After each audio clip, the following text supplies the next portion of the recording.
6月庆祝大唐80周年，嘉义蒜头糖厂文化园区举办交流活动，邀请姊妹铁道英国威尔普兰菲尔铁道公司，专工甲较早25年顺道车修理好势，甲电马机关车头做伙单列，佮举办陪护国餐车特展，就是要互民众来了解台湾甲英国糖厂铁道的文化。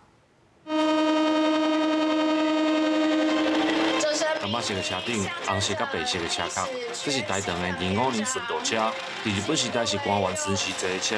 台糖专工甲顺道车修理好势，在台糖80周年的活动对外来展示。蒜头糖厂的铁道领班讲，这是日本时代合作代人车。伊是日本的高级长官在巡视铁道跟甘蔗行咧用的，所以咱台语就讲，因为咱迄时叫日本人叫啥叫代人，称呼为代人，所以阮就叫这台叫俗称叫代人车。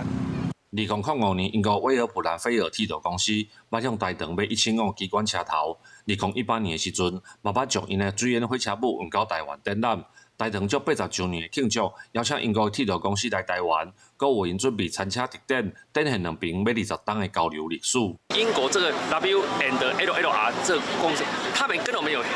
相像的那个特性。他们1903年的时候，在那个5分车站，他们在农产品的，那现在在转型。因为我们现在跟英国，因为跟他们是同样的轨距，所以英国人来跟我们结盟是这个原因。那我们有一台就是这一台德马，我们这台德马曾经有一部，卖给他们那个英国人。台糖表示，25年顺道车较早是茶做的，后来改做金属的车身，因为停用了后煞过坏去，就即届台湾英国铁道交流的机会修理好势。 暗算下来，继续加强安全的结构，希望未来若会当符合法令，让这台顺道车搁再一摆伫糖铁顶面来服驶。记者林慧婷，家己报道。